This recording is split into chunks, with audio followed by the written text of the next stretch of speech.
Check, check, check, check, check, check.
And with your conversation?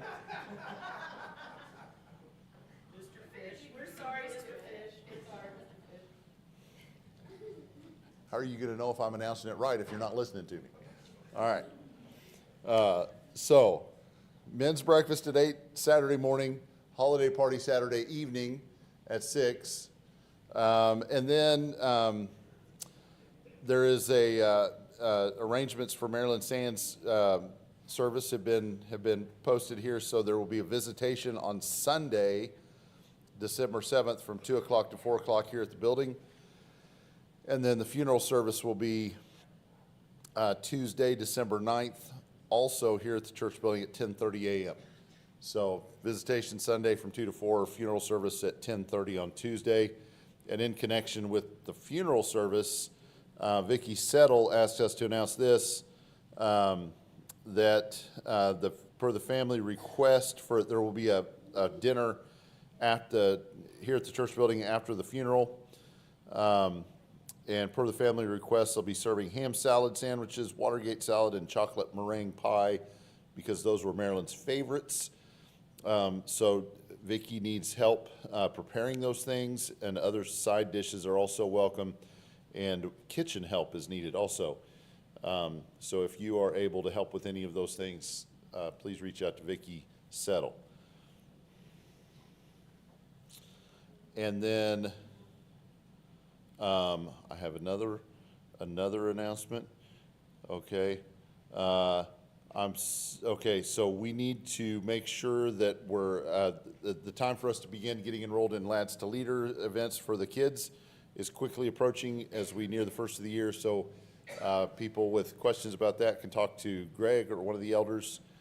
And we also would love to have some adult involvement with those things, and people that can help out with some of the events and mentoring some of the kids in those things. So it's not just for kids, it's also for adults. It's a great thing. Am I missing anything? Was that everything? Okay. Number 429 will be our song tonight, 429.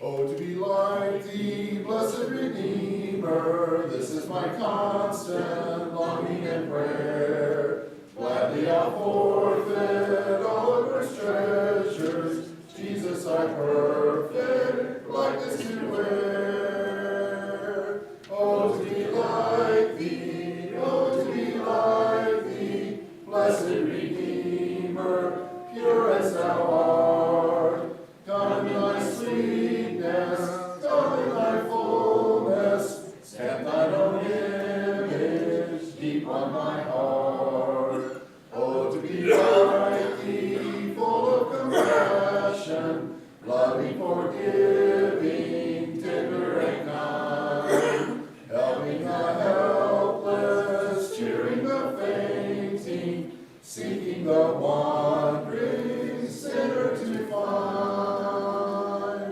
Oh, to be like thee, oh, to be like thee, blessed Redeemer, pure as thou art. Come in thy sweetness, come in thy fullness, stamp thine own image deep on my heart. Oh, to be like thee, Lord, I am coming, now to receive the anointing divine. All that I am and have I am bringing, Lord, from this moment all shall be mine. Oh, to be like thee, oh, to be like thee, blessed Redeemer, pure as thou art. Come in thy sweetness, come in thy fullness, stamp thine own image deep on my heart.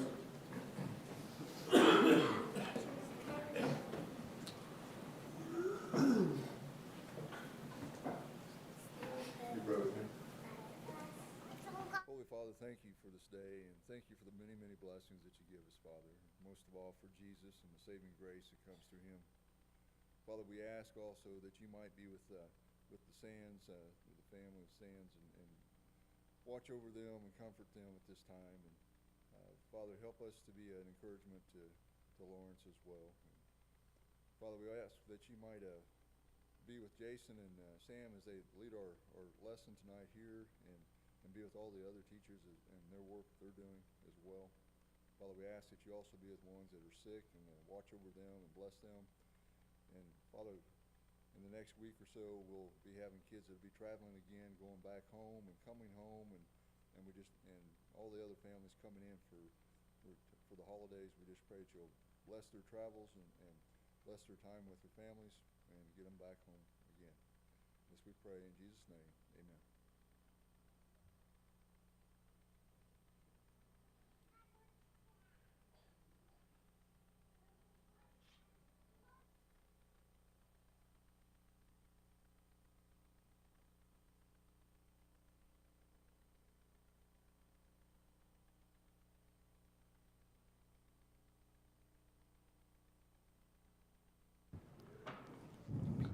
It's the first time I've been first, I think. Good evening. So if I'm correct, we're attempting to finish Judges tonight. Well, we're going to give it the old college try. So in that, I'm I not think sure I what should that perhaps do means. the review, because I think I might be a little more brief about it. Well, we could both do the review and see who's briefer. Well, Go ahead. so we are in the middle of kind of Israel's civil war here, as some would call it. There was a significant incident in Gibeah in Benjamin where there was a serious violation and murder that took place of a man's concubine. He then chopped up the body of the woman and sent it out throughout Israel as a huge sign, and it rallied all of Israel together. We talked about how the sign to them was kind of more shocking than the crime itself, but it finally did drive them to action. So this Levite drew them all together, and they went and they were going to make war. They talked to him. They went against Gibeah, and all of Benjamin decided to come together to defend Gibeah. And I think where we're at in the story, they have gone against Gibeah twice, and they have failed twice. The first time they asked the Lord who should go up first, and he said Judah, and they failed. Then they asked the Lord if they should go again, and he said yes, and they lost some more. I mean, what was it? I mean, it's many thousands. In the 22,000 the first time and 18,000 the next time, if I remember correctly. And then now they have done a bunch of sacrifices, and then they asked the Lord if they should stop or if they should continue fighting, and he has just told them to continue fighting. So this time he said he will actually give Benjamin into their hands, so they now expect success. Well done. I got lots to add. I'm sure you do. We're starting at verse 29. So Israel set men in ambush around Gibeah. The sons of Israel went up against the sons of Benjamin on the third day and arrayed themselves against Gibeah as at other times. The sons of Benjamin went out against the people and were drawn away from the city, and they began to strike and kill some of the people as at other times. On the highways, one of which goes up to Bethel, and the other to Gibeah, and in the field about 30 men of Israel. The sons of Benjamin said, "They are struck down before us, as at the first." But the sons of Israel said, "Let us flee, that we may draw them away from the city to the highways." Then all the men of Israel arose from their place and arrayed themselves at Baal Tamar, and the men of Israel in ambush broke out of their places, even out of Merageba. When 10,000 choice men from all Israel came against Gibeah, the battle became fierce, but Benjamin did not know that disaster was close to them. And the Lord struck Benjamin before Israel, so that the sons of Israel destroyed 25,100 men of Benjamin that day, all who draw the sword. All right, so as I read through this section, especially leading into this battle where the tide is turning, the battle goes differently this time than it did the last time. It's interesting to think about how in each of the previous battles, the things that happened kind of set the tone for what's happening in this battle. And so, Benjamin, you can kind of tell from the way the story reads, they're feeling pretty sure of themselves. We've repelled 2 attacks from a much larger force. Remember, Israel had gathered like 400,000 troops or men, and the Benjamin was one tribe, so they would have had a significantly lower number of people. 26,000. 26,000. So those are very stacked odds. But Benjamin has repelled that attack twice, and so going into this attack, they're feeling very sure about what's going to happen. Now, Israel is also feeling pretty sure because of the promise that God has given them that this time it's going to work, but they kind of play it as though the same thing is going to happen. They play as though they're timid. They play as though the battle is not going to go their way. They try to set it up to play into Benjamin's overconfidence here, which kind of leads into that proverb then, pride goeth before destruction. Nobody is more surprised about the outcome of this battle than Benjamin is. This isn't the way that it's happened before. It's not the way they're expecting it to happen again. And, just even in that thought, there's a lesson for us that just because things have gone our way doesn't always necessarily mean that we were doing the right thing or that we were righteous in the things that we were doing. And that's a very common misconception among people in the greater world of Christendom today, where people kind of have a passing allegiance to God or a verbal commitment to God, but not really dedicating their life to pursuing God's will. They might look at the good things that are happening in their life as being God's stamp of approval on the way that they're living. And then later on down the road, when something bad happens, they're either surprised that something bad happens, or it shatters what faith they do have because they weren't expecting something bad to happen. I think that, we could go lots of directions there about that, but just the idea that this Benjamin is feeling very sure of themselves, and when things go differently, they're very surprised because of the outcome of this battle. Chuck? Makes you wonder, this time, Israel sets up an ambush.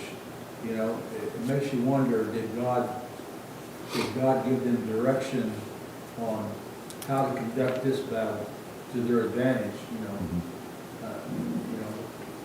Because why wouldn't they have done that to start out with? Right. To draw them away and everything like that.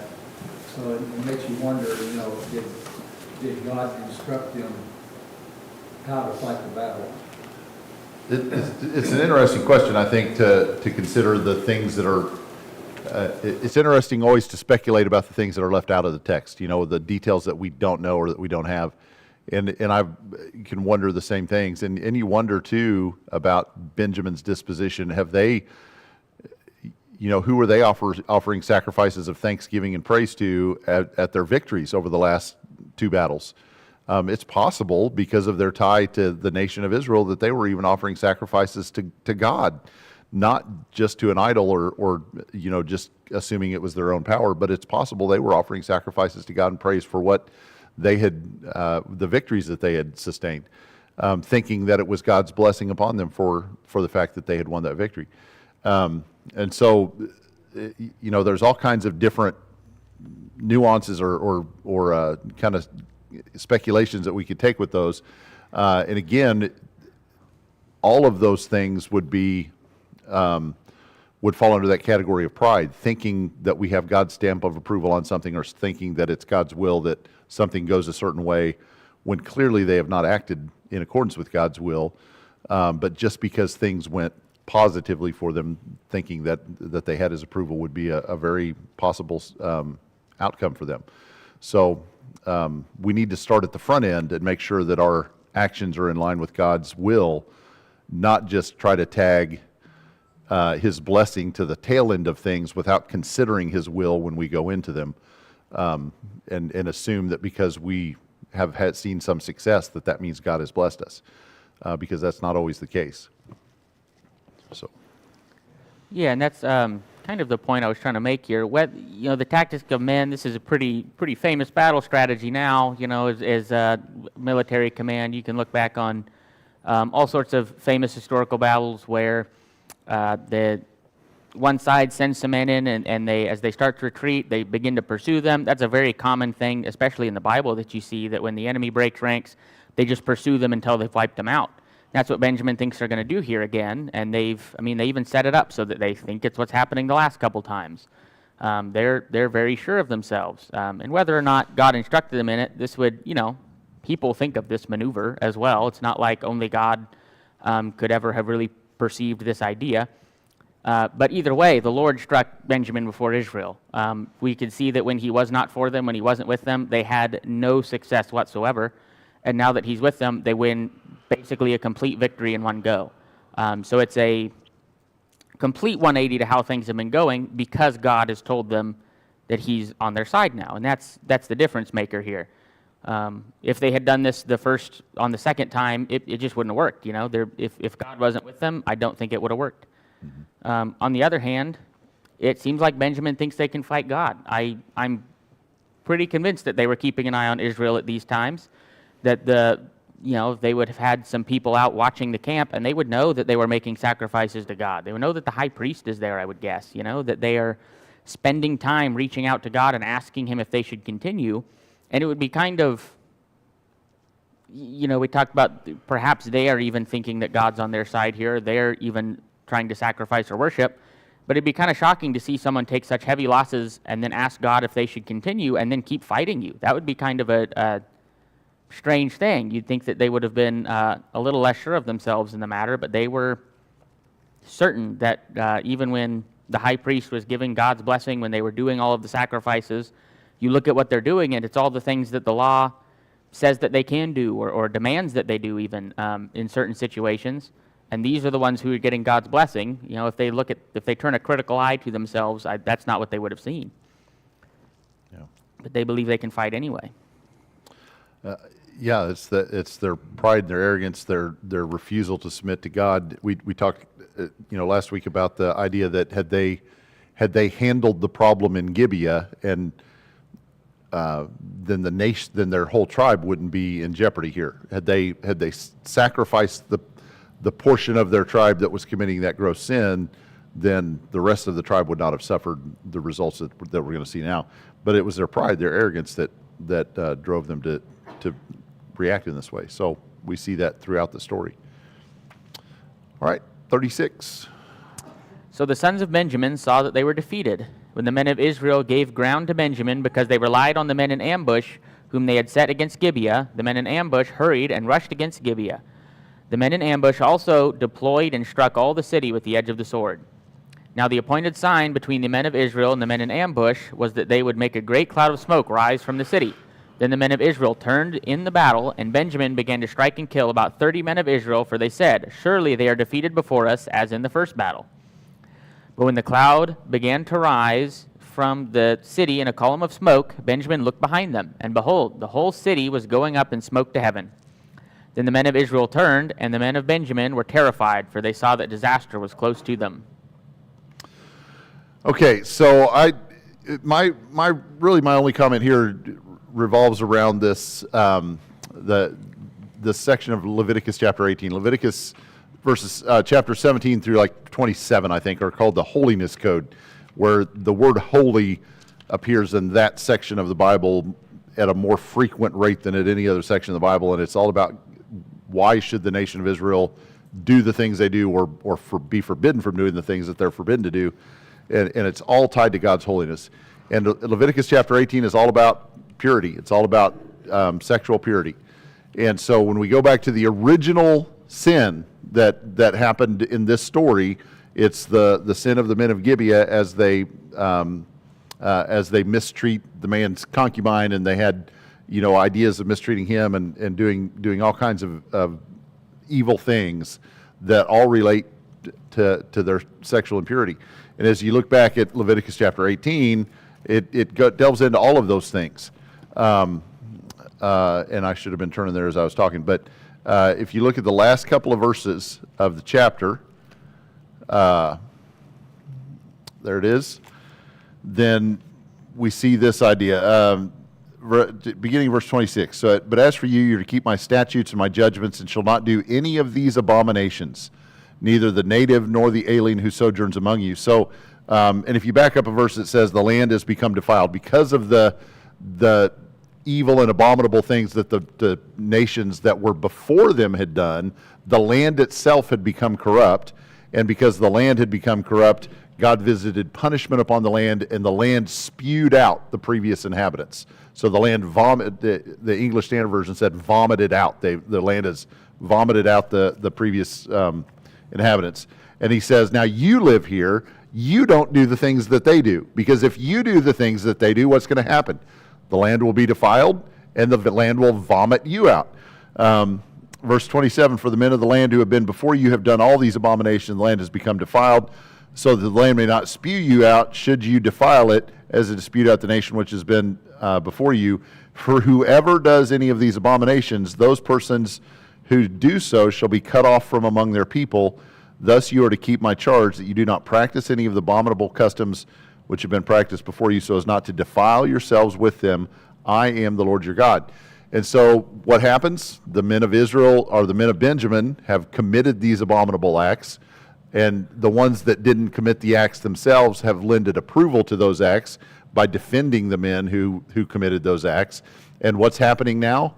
They have defiled the land, and the land is vomiting them out. They are being cut off from their people.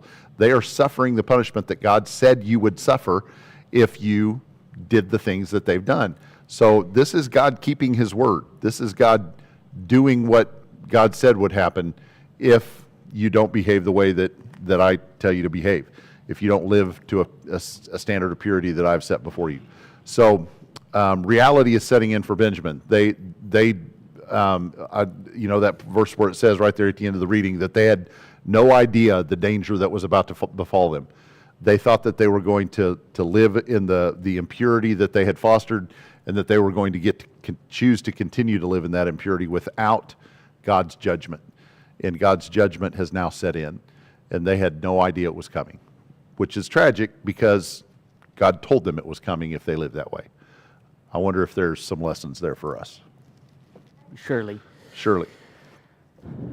One thing I noted is, there's kind of this idea that the consequences have been growing the more and more that the sin was tolerated in Benjamin.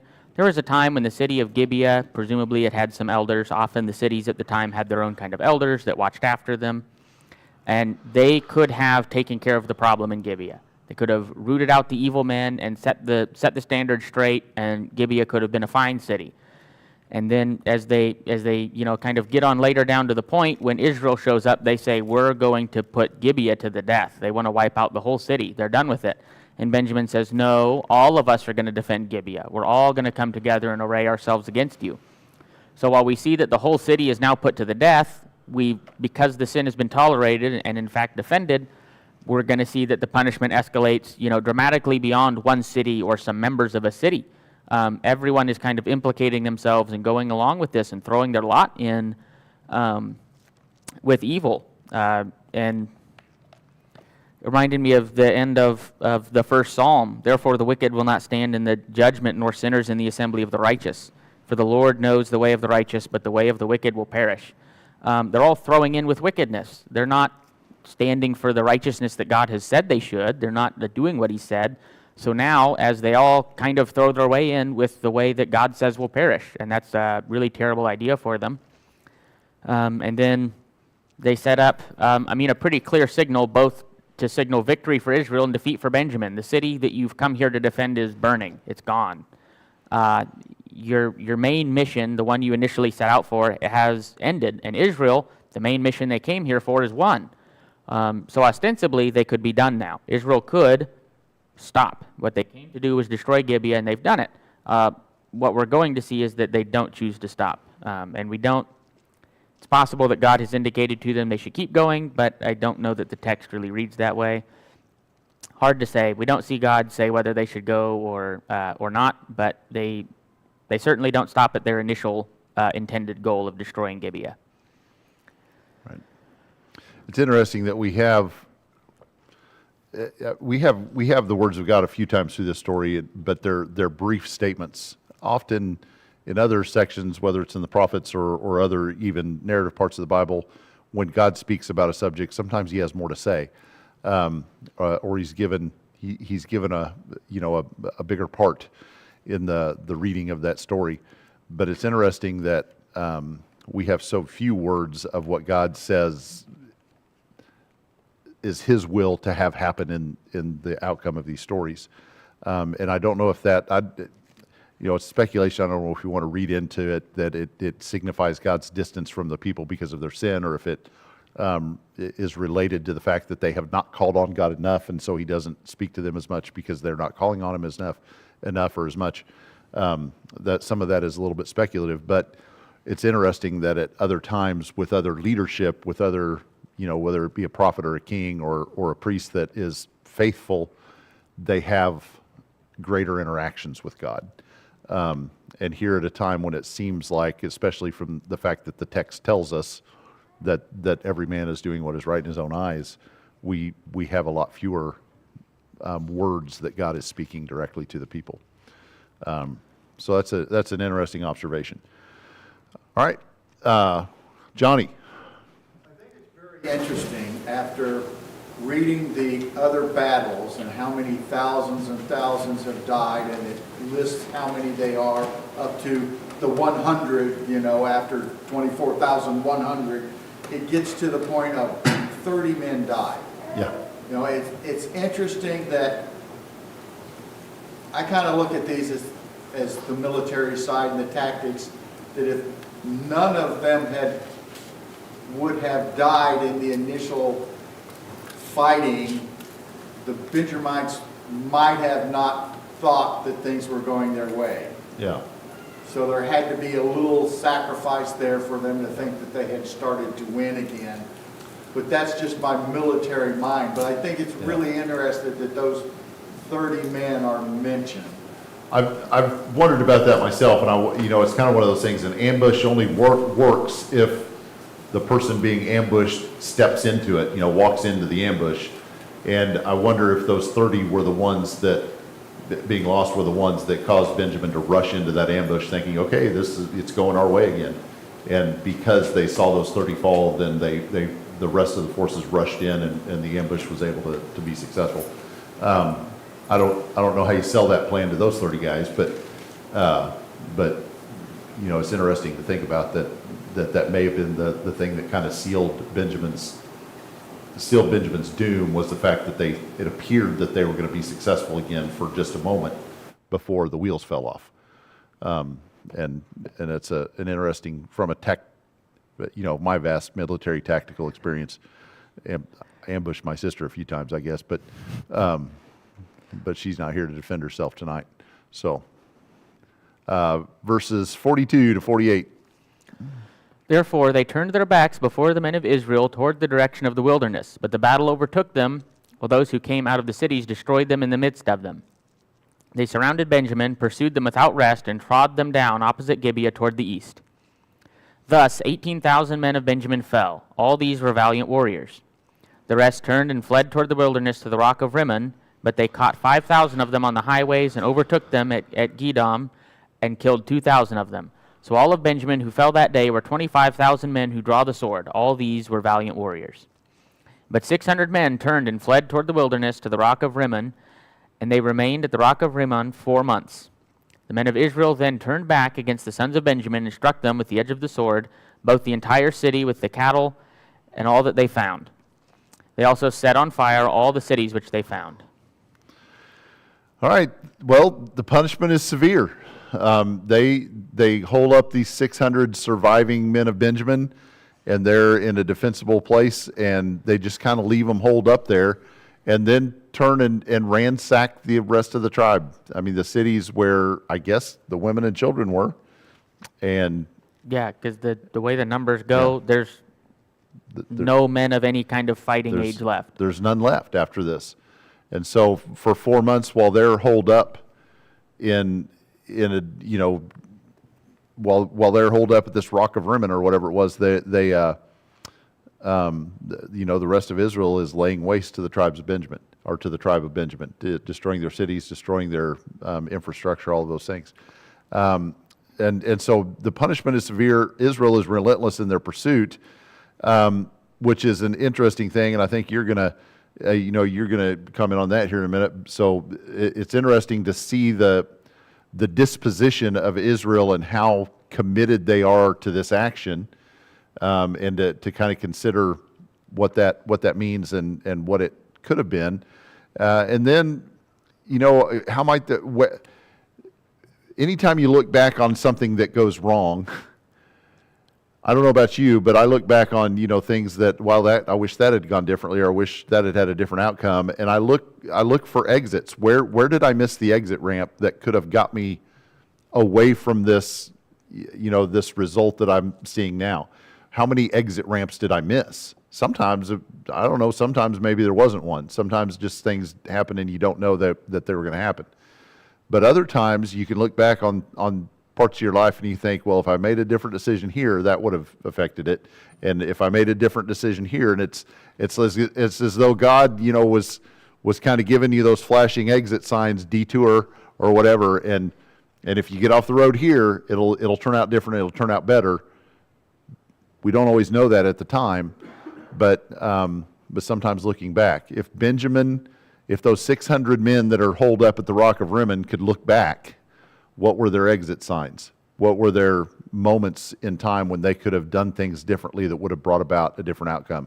I think you have to go, you can go back even a generation or two, but you can find, the moments that their tribe began peeling away from the things that God wanted them to do, when they were not obeying those purity laws, when they were not putting God's will first in the things that they were doing, when they were toying with idolatry rather than being fully committed to God, when they were unrepentant about the sin in their own midst, so that they would not allow sin to be punished in a way that would have been severe to those that were involved in the sin, but those that were not involved in the sin would have been able to stand in righteousness. And so there's just lots of exit signs that we could see all along the way. And this didn't have to end this way. We didn't have to be here. Greg? The main decision point that they made, and you've referred to this already, was they were more loyal to their tribe than they were to God. Yeah. You're right. And that goes into that idea of we know there are guilty people among us, and we know that they have to pay the consequences for their sins, but we're going to defend them rather than say that you're right. We're gonna defend them and not admit that you're right in your judgment of them, and that's unfortunate. And we get very tribal. We talked about that a little bit yet last week. That even in our own society, we get tribal about things. We get tribal about trivial things, about football teams and basketball teams and things like that, which are sometimes kind of fun rivalries. But then we can get very tribal about things like politics and social issues and things like that, that in the end should not be things that divide us, because we should be united in Christ. And we don't want those tribal things to be our downfall when there are more important things. The consequences of this are far-reaching. We're going to see them, that the Benjamites are almost entirely destroyed. Israel decides that they don't actually like that later. They went ahead and did it, but then they're going to kind of turn around and see what they can do to undo it, which just means that either they didn't think through their actions, or if God is the one who kind of indicated they should do it, that they don't like the outcome of God's commands, which is either way, not what they do isn't wise, and then the way they get out of it's worse, which we'll see shortly. Israel went town by town. I mean, they didn't stop. They went through all of Benjamin. The last verse there in chapter 20 says, they also set on fire all the cities which they found.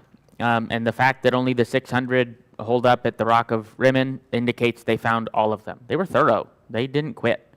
They sought this out. They were very, very deliberate. In a way they haven't been against the pagans. It seems like they were very hurt by this. This was kind of a personal issue now. Part of it was the Levite flaring things up at the beginning by sending the body of his concubine out.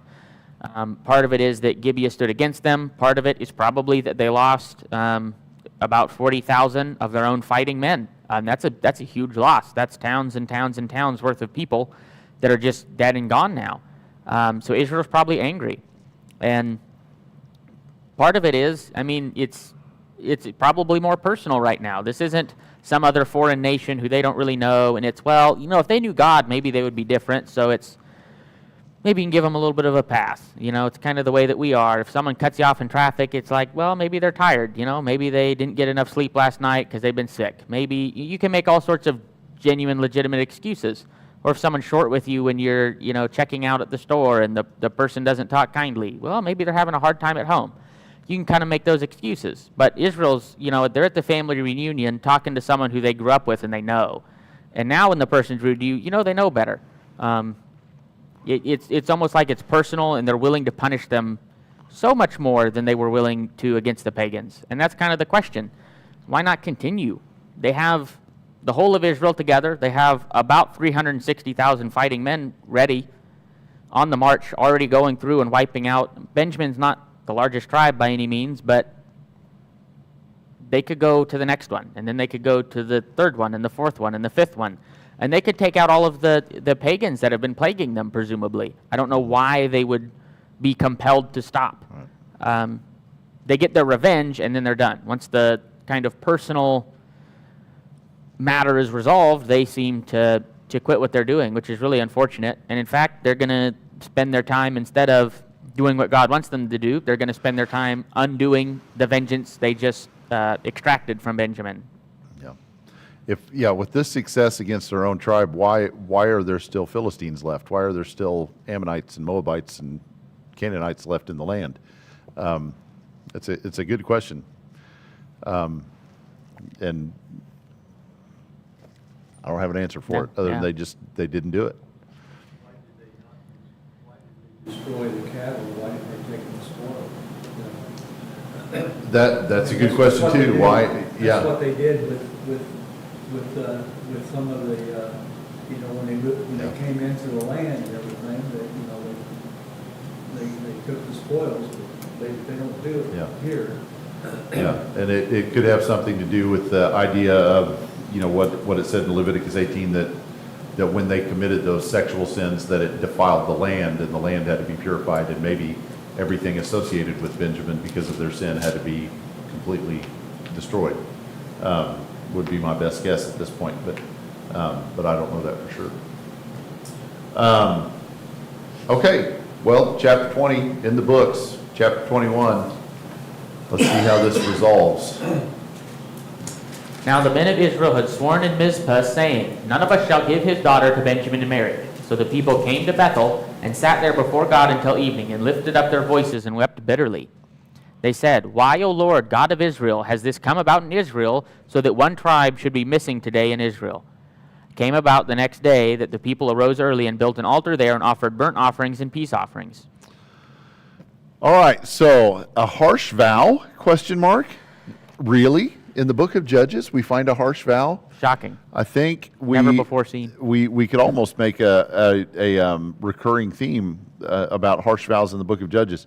And this is one of them. So we see a harsh vow has been made about how they're going to deal. None of us shall give his daughter to Benjamin in marriage. So that's a harsh vow. That lacks foresight. It lacks it lacks a understanding of the consequences of the vow that you're making. And so if we, as a nation, God has told us to marry within our faith, within our family, and then we make a vow that what's the word, contradicts God's law that God has said you're supposed to do, but we vow not to do that with Benjamin. So now Benjamin can't follow God's law. Benjamin can't any longer be a part of the family. That's a harsh vow. So be careful about what we promise. Be careful about what we vow. We get that warning a couple times through the book of Judges. We're going to get it again before the story's over. But we need to be making sure that the things that we vow are in accordance with God's law, not in opposition to God's law. And then we see that the vows made in the heat of anger are binding, or at least they view this vow as being binding. We made this vow, we can't go back on it. We kind of said it when we were mad at Benjamin. Now our anger is dissipated. We see the outcome of this battle, but we made a vow, and so we recognize that even though we made it emotionally, I still have to honor that vow. And so there's a lesson there for us as well. Don't, maybe when you're burning hot with anger is not the best time to make a vow. Maybe when you're feeling very emotional about something, that's not the best time to make that vow. Maybe it's best to make those vows when we are in a more lucid state, so to speak. One thing that commentators will bring up or kind of ask is this idea of, couldn't it be taken back? In Leviticus 5, there's descriptions of some things that cause one to become guilty of sin, and then there's the kind of sacrifice that can be done to atone for that sin. And one of them, in verse 4, or if a person swears thoughtlessly with his lips to do evil or to do good, in whatever matter a man may speak thoughtlessly with an oath, and it is hidden from him, and then he comes to know it, he will be guilty of one of these. And then later it goes on to describe how you fix that before God. So the question is, could this be taken back? Does this fall under that kind of criteria? And it seems like no. It seems like this probably doesn't fall under that kind of thoughtlessly category where it could be hidden from him, and then he could realize that he has made some kind of oath to do harm or to do good, and then did not fulfill it or shouldn't have done it at all. It doesn't look like this fits in there. We've already seen the analog in Judges, right? Jephthah made a oath to sacrifice to God, which seems like a good thing, but it turns out that was not a good oath to make. He shouldn't have done that in the way that he did, but he still did it, and then he went through with it anyway. He didn't stop. He didn't say, oh, good thing that there's a sacrifice for me to make so that I don't have to do this. It seems like if they make the oath intentionally before the audience, they made it at Mizpah when they were gathered together before God as one man, basically. I don't know that they could take it back. Johnny? We have a story later on of a man's wife making an oath that he didn't know about. And at that point in time, he was asked, okay, are you going to commit to the oath that your wife made? It seemed at that point in time that he didn't have to, even though it was made in his name by his wife. So that's an example of, yes, there were times where you could say, I didn't know that oath was made on my behalf, and not have to do it. But if you made it on your own behalf, you had to fulfill it. Yeah, that's exactly what it seems like, yeah. And I think maybe the key there in that Leviticus passage is the idea that it's hidden from, like you make a vow or an oath that you didn't realize at the time that you were making it that it was a bad idea. I don't see any way that this is a positive thing that they're making this vow for in Judges. It's not a hidden thing that what they're vowing is harsh. I think it's as they're making that vow, people are saying, ooh, that's a harsh vow right there. We can see it happening in front of us. So I just don't think it's maybe it doesn't fall under that category for them to be able to be released from it, which is tragic because I don't know that it's a vow that's in line with God's will, because we don't have God's words on that section. We don't see them asking God for His approval for this. We don't see God saying, "Hey, here's an idea: vow that you won't give them your daughters," or God commanding them to do that. So I think I think they call on God's name at the wrong time. They wait until they've made the vow, and now they call upon God to say, God, how do we get out of this? And I'm not sure that was the right order to do things in. All right. I still have one more. Oh, you have one more. And so does Chuck. I mean, here, they've done this, and so now they put Benjamin in the spot of breaking God's law, because they're not supposed to be marrying outside the foreign nations or whatever, They're supposed to be among their own people. So now they put Benjamin in the spot of going against God, or because they have nowhere to go. Right. Yeah, you're exactly right. What is Benjamin supposed to do? I mean, there's only 600 of them left, but what are those guys supposed to do in order to continue? Because there's no way for them to continue without. At this point, it appears there's no way for them to continue without going outside the family. So there you go.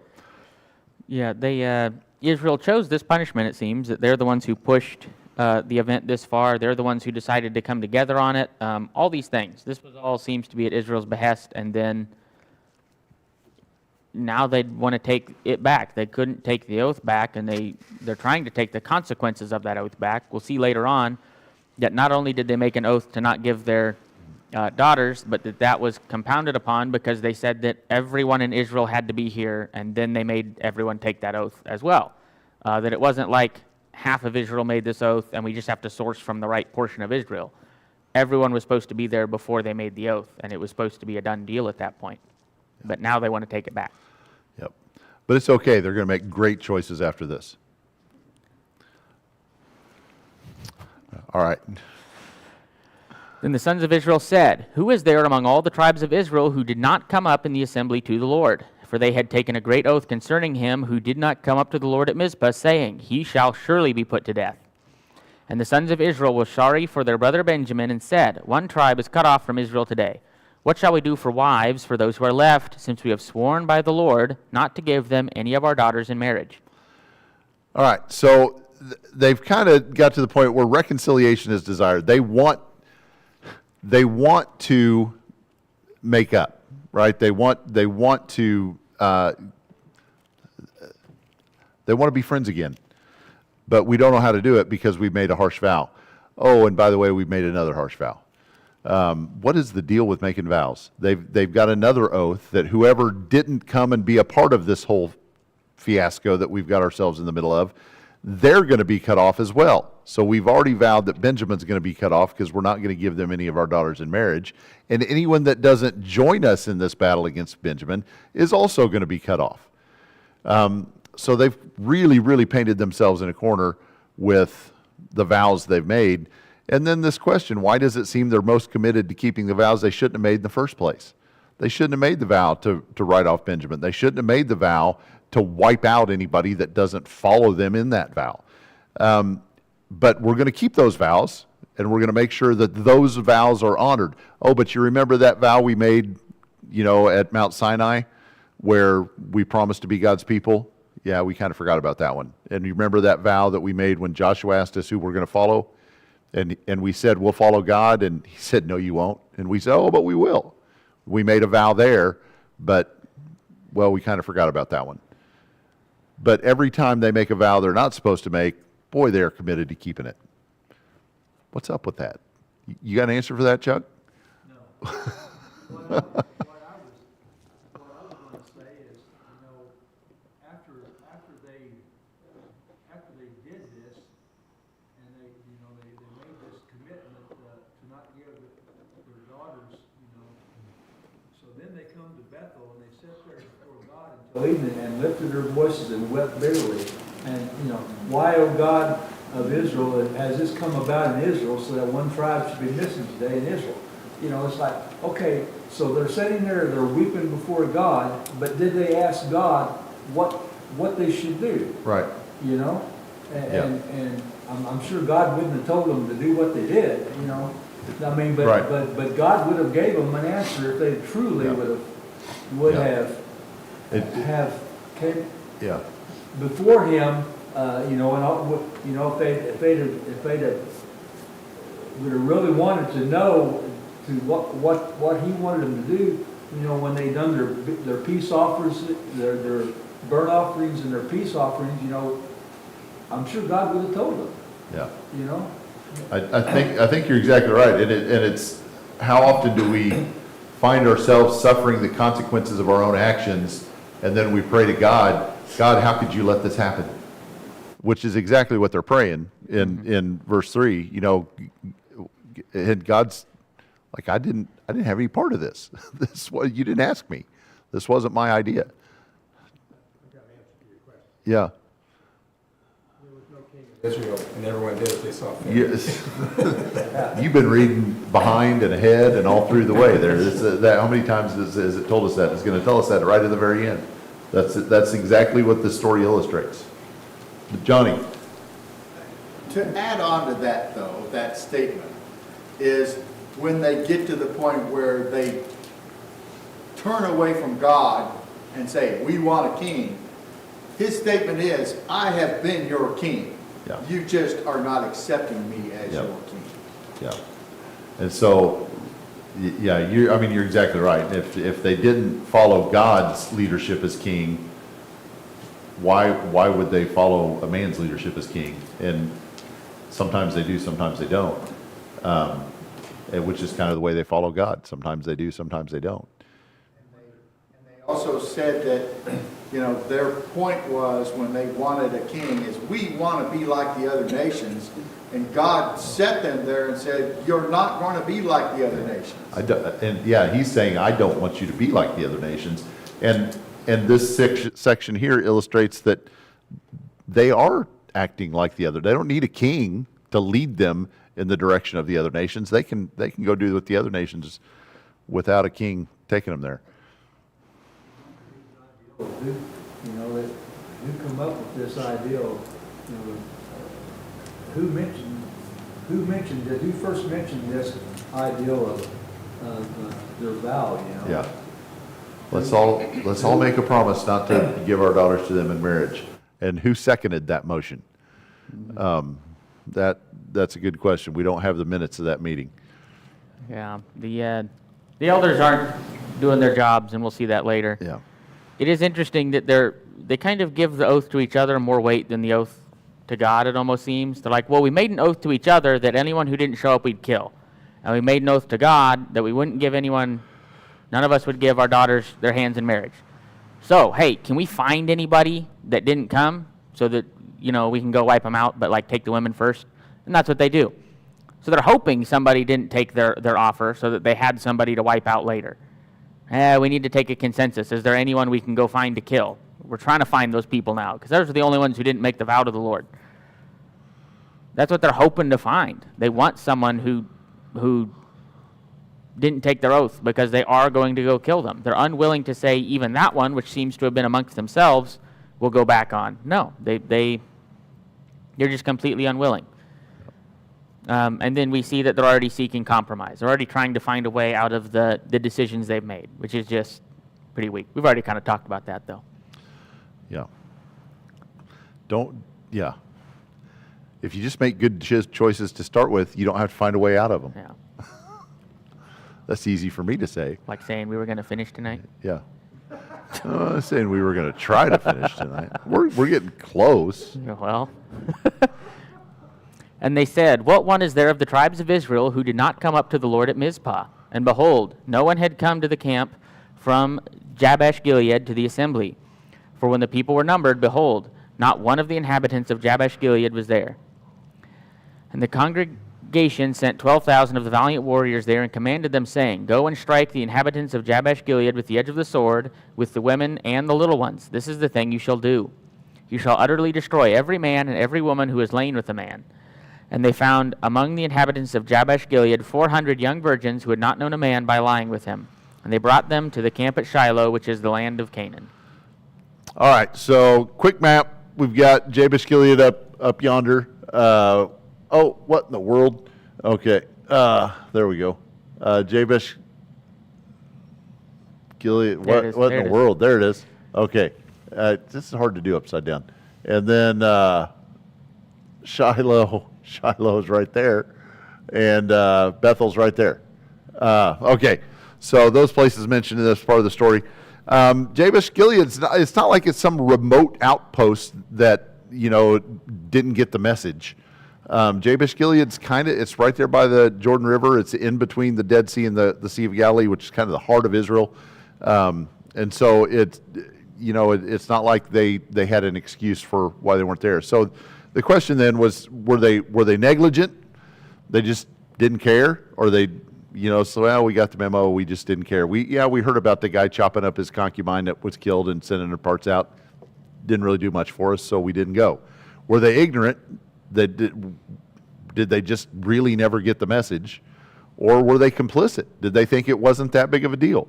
And I don't know that we have the answer to that, but it seems like it would be one of those things. And so here, because they haven't responded to the news of great sin in Israel, they are going to bear some of the punishment of what that sin brought about. And so, the lesson there for us is that we can't claim ignorance about the sins that are going on around us. We can't be negligent about those things that are going on around us. And we certainly don't want to be complicit in those things that are going on around us, because in the end, that kind of puts us in the position of suffering the same outcome or the same consequences of those that are involved in those things. So I think there is a lesson here for us about the men of Jabesh Gilead and the fact that they didn't respond to that message for whatever reason it was. Not to say that the men of Israel were righteous in what they did to go and wipe them out because of it, because that seems like to me that they have made a harsh vow about, wiping out anybody who wasn't there, and they're honoring that vow in order to honor another vow that they shouldn't have made in the first place. So, when you stack bad ideas up on top of one another, it's not good. So I think we see that here. They're just stacking bad ideas on top of one another. Kind of this question here. Jabesh Gilead, did they really deserve death? On the out front of it, they were told, hey, if you don't show up, we're going to kill you. But frankly, the people making that offer weren't the most reliable at keeping their word. So maybe they thought, they're saying that, but they won't really do it. And kind of hard to blame them. Israel hasn't been the best at keeping their word. And on the face of it, not showing up to help fight God's enemies wasn't something that they were typically kind of killed for. Even Judges 5, Deborah, I think that's the song, they chastised the tribes that didn't show up, that didn't help. They didn't say, hey, we're going to go kill them. They didn't go wipe them out for not showing up to help. They were chastised. They were told that they should have done it. And it's unfortunate that they went ahead and killed them because there was no need to take such an oath. Jabesh Gilead was more complicit than the rest of Israel, even in the face of both the crime and the sign to indicate how terrible it was. But if they had been there, then there would be no out for Benjamin, so Benjamin would be wiped out. So it's convenient for Israel that they didn't show up and we get to kill them because now we can fix our other vow. So they're just, the compromise in everything. They're just, now it's convenient that you didn't show up. Now it's convenient that we get to wipe you out because you have some women who will be eligible for marriage since you guys didn't take that vow.